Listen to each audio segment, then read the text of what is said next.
যেই সময়ের মধ্যে আমি আমার দয়ালের নাম নিতে পারি না, আমাকে যেন কোনো ঘর থেকে ভিক্ষা না দেওয়া হয়। কি পাগল বানাইলা, যেদিকে তাকাই সেদিকেই মুর্শিদ, শুধু তোমার এই দেখি। গোপালগঞ্জ উরাকান্দি নামক একটা মেলা হয়। ওই উরাকান্দির মেলার মধ্যে সারা বাংলাদেশ নয়, শুধু সারা বিশ্ব থেকে লোক আসে। ওই দরবারের মধ্যে ভারত থেকে, আমাদের বাংলাদেশ থেকে কোনো হিন্দু নাই, কোনো মুসলমান নাই, কোনো ভেদাভেদ নাই। ওই দরবারে অনেক ভক্তবৃন্দরা যাওয়া আসা করে।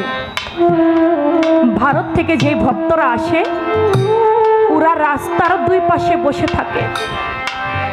যদি কোনো ভক্তরা ওই পথ দিয়ে হেঁটে যায়, ওরা মুসলমানের পাও বোঝে না, খ্রিস্টানের পাও বোঝে না, ওরা শুধু ভক্তের পদধূলি মাথায় নিতে থাকে। ওই দরবারের যিনি গুরু হরিচাঁদ ঠাকুর, তার একজন ভক্ত ছিল যার নাম ছিল অশ্বিনী। হরিচাঁদ ঠাকুর অত্যন্ত কামিলকর একজন ব্যক্তি ছিল। তার কাছে যদি কেউ কিছু চাইতো, কেউ কোনোদিন খালি ফিরত না। একদিন উরসের সময় তার অনেক ভক্তরা, একজন ভক্তরা গিয়ে বলতেছে, দয়াল, আমি তো বিবাহ করেছি, কতগুলি বছর হয়ে গেল, আমার তো একটাও ছেলে সন্তান হইল না। বলে, যাও, আমি তোমাকে আশীর্বাদ করে দিলাম, তোমার সন্তান হবে। চলে যায়। কেউ গিয়ে বলে, দয়াল, আমার তো কন্যা সন্তান, আমার একটাও ছেলে নাই, যদি একটা ছেলে হইতো আমার। বলে, যাও, হবে। কেউ গিয়ে বলে, দয়াল, আমার মেয়েটা পরীক্ষা দিবে, পরীক্ষায় যেন পাশ করে। বলে, যাও, করবে। কেউ গিয়ে বলে, দয়াল, আমি ব্যবসা করি, আমার ব্যবসায় শুধু লস হয়, কোনো লাভ হয় না। বলে, যাও, হবে। যে যা চায় দয়াল হরিচাঁদ ঠাকুর তার এই সব কিছু দেয়। সমস্ত ভক্তরা যখন বিদায় নিয়ে চলে গেল, পড়ে রইল অশ্বিনী নামক ভক্ত। ও শুধু দেয়ালের সাথে মাথা ঠেকিয়ে দু চোখ বেয়ে শুধু অঝরে পানি পড়ে, আর হরিচাঁদের মুখের দিকে, গুরু মুখের দিকে শুধু তাকিয়ে আছে। দয়াল দেখা বলে, কিরে অশ্বিনী, আমার হাজার হাজার ভক্ত, কতজনে কত কিছু চাইলো, কিরে তুই তো আমার কাছে কিছু চাইলি না রে। বলে, দয়াল, তোমার কত ভক্ত, যে যা চাইলো তুমি তো সবাইরই সব কিছু দিয়ে দিলা, এখন তোমার কাছে আছে কি, আর তুমি আমারে দিবা কি? বলে, না রে অশ্বিনী, আমি তো গুরু, তুই আমার কাছে যা চাবি আমি তোকে তাই দেব।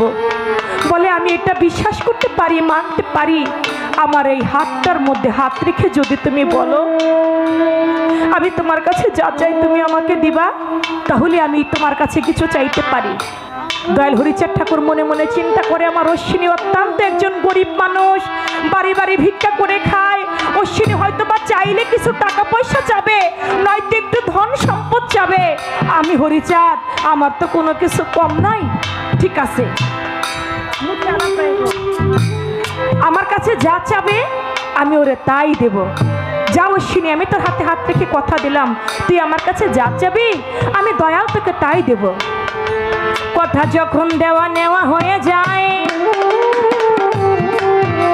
দরদি ওই মুহূর্তে অশ্বিনী গিয়া কর,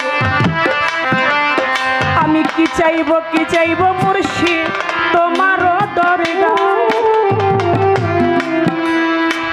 আমি চাই, জানো দয়াল, আমি প্রতিদিন 30টা বাড়িতে ভিক্ষা করতে চাই।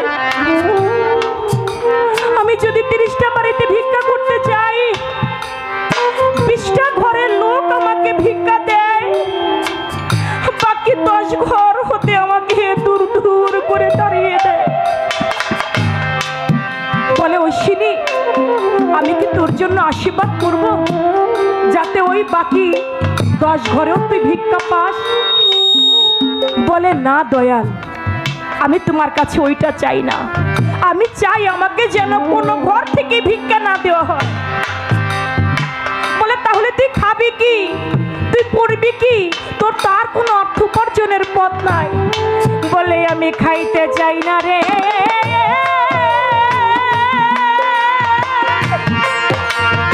আমি পড়তে চাই না,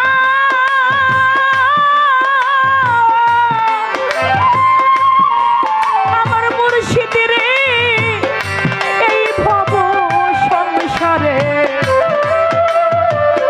আমি শুধু চাই দয়াল তোমারে। আমি খাইতে চাই না, আমি পড়তে চাই না, আমি চাই যেই বাকি 20 ঘরের লোক আমাকে ভিক্ষা দেয়, ওই 20 ঘরের লোকও যেন আমাকে ভিক্ষা না দেয়। বলে তাহলে তুই কেমন করে চলবি? বলে দয়াল রে, আমি যখন ওই 20 ঘরের খাবার বাড়িতে এনে আমি রান্না করি, আমার রান্নার মাঝে কিছু সময় চলে যায়, যেই সময়ের মধ্যে আমি আমার দয়ালের নাম নিতে পারি না।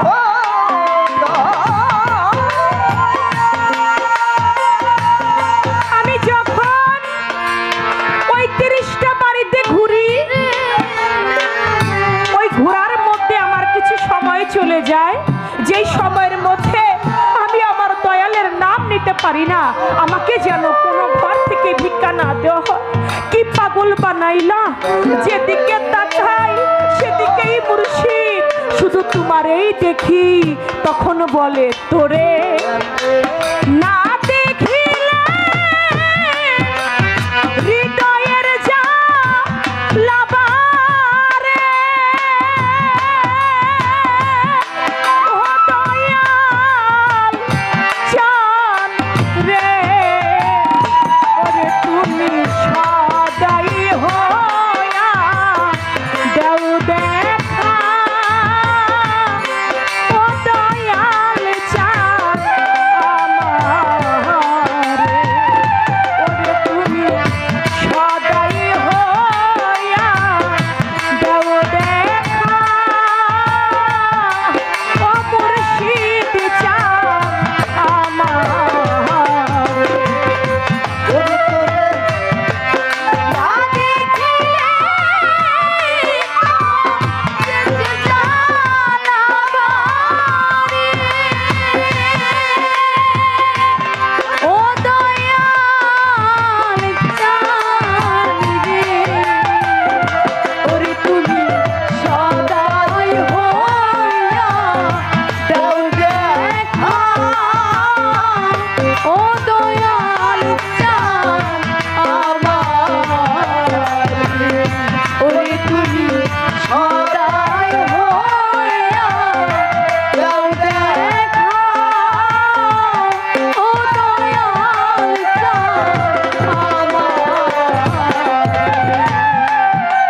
ধনের কাঙা নয়তো আমি,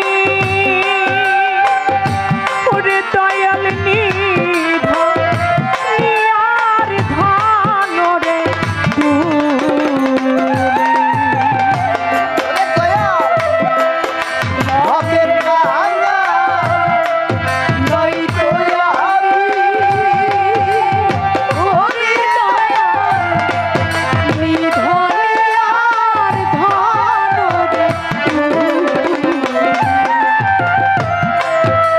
ধনের কাঙা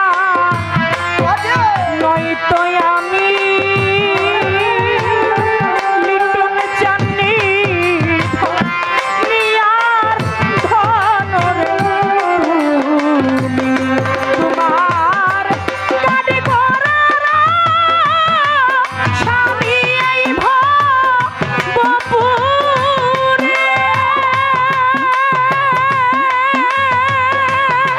ও দয়াল চান রে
মেঘে জল বিহনে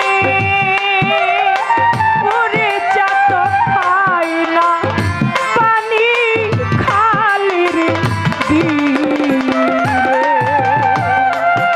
চাতক যেমন মেঘ বিহনে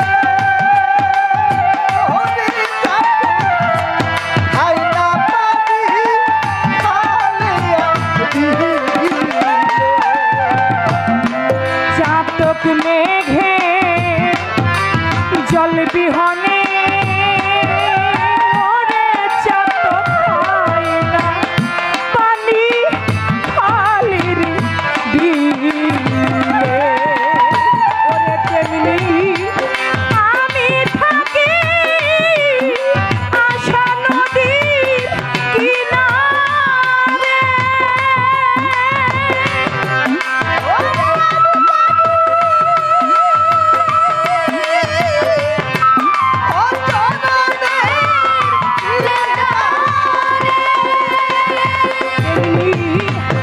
আমি থাকি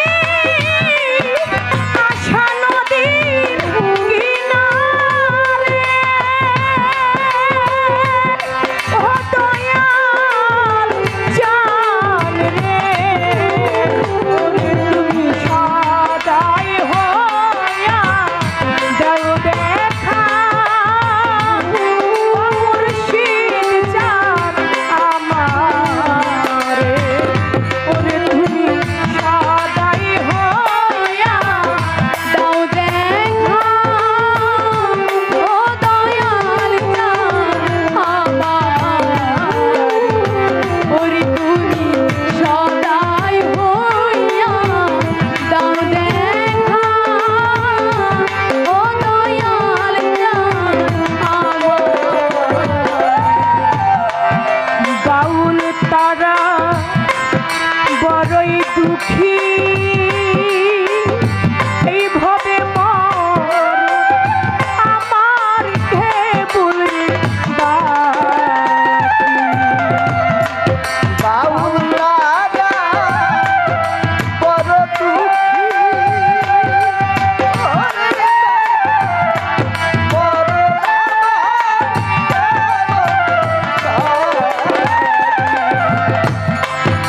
বাউল তারা বড়ই দুঃখী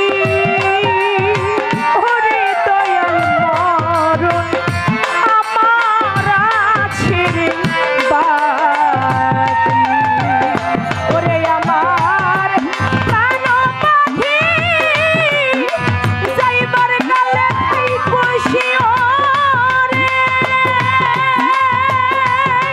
ও দয়াল জান রে ওরে তুমি সদাই হইয়া দাও দেখা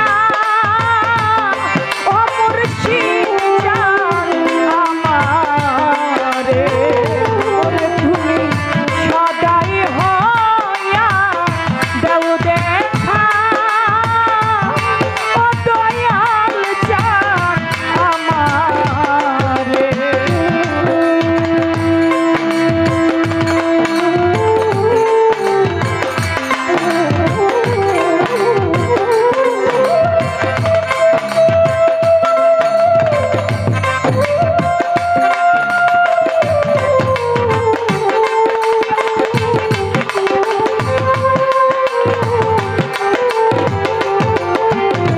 তুমি সদাই হইয়া দাও দেখা ও দয়াল জান আমারে ওরে তুমি সদাই হইয়া দাও দেখা ও দয়াল জান আমারে অশ্বিনী বলে দয়াল ধনের কাঙ্গাল নয়তো আমি নিধনী আর ধনরে তুমি তোমার কাঠ গড়ার আসামি আমি এই ভবপুরে ও দয়াল রে তোমায় না দেখিলে হৃদয়ের জ্বালা বারে বলে মুর্শিদ রে আমি খাইতে চাই না, পড়তে চাই না, আমাকে যেন কোনো বাড়ি থেকে ভিক্ষা দেওয়া না হয়।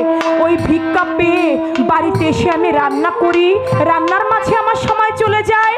আমি ভিক্ষা করতে গেলে 30 বাড়িতে ঘুরি, আমার ওই ঘোরার মধ্যে সময় চলে যায়। তাই আমি খাইতে চাই না, পড়তে চাই না, আমি যেন সদা সর্বদাই আমার মুর্শিদের নাম মানুষের ঘরে ঘরে বিলাইতে পারি।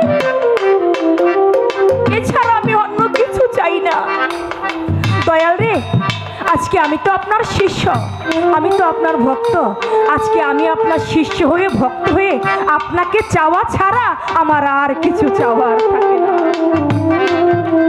দয়া করে যদি আপনি আমার হয়ে যান, আপনি যদি আমার হয়ে যান, তাহলে তো আমার জন্য সব পাওয়া হয়ে যায়। আপনি আমার হয়েছেন কিনা সেটা যদি আপনি বলতেন, না রে চন্দ্র, আমি তো তোরই আছি, তোর কোনো ভয় নাই, তাহলে একজন শিষ্যের মনে শান্তি লাগে। তাই বলেছে, ওরে আমার ঔষধ খাইলে বেধি বাড়ে,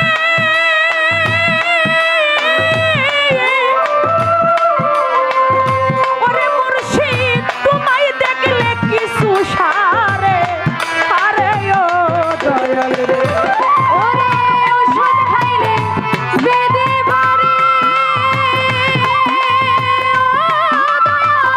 তোমায় দেখলে কিছু সারে রে, আরে ও দয়াল রে। ওরে আমার ঔষধ খাইলে তরিকার ভাই বেধি মারে, ও দরদি তোমায় দেখলে কিছু সারে, আরে ও দয়াল রে। সরকার রশিদ বলে বৈরা বলি, রশিদ বলে বৈরা রশিদ বলে বৈরা বলি, আমি কি তোর হইলাম না দয়ালের পিড়িতে, আমি হইলাম দেওয়ানা, আমার বাজানের পিড়িতে, আমি হইলাম দেওয়ানা। আমার মন তো ঘরে বসে লাগে, প্রাণ তো ঘরে বসে নাই, দয়ালের পিড়িতে, আমি হইলাম দেওয়ানা, আমার মুর্শিদের পিড়িতে, আমি হইলাম দেওয়ানা। আমার মন তো ঘরে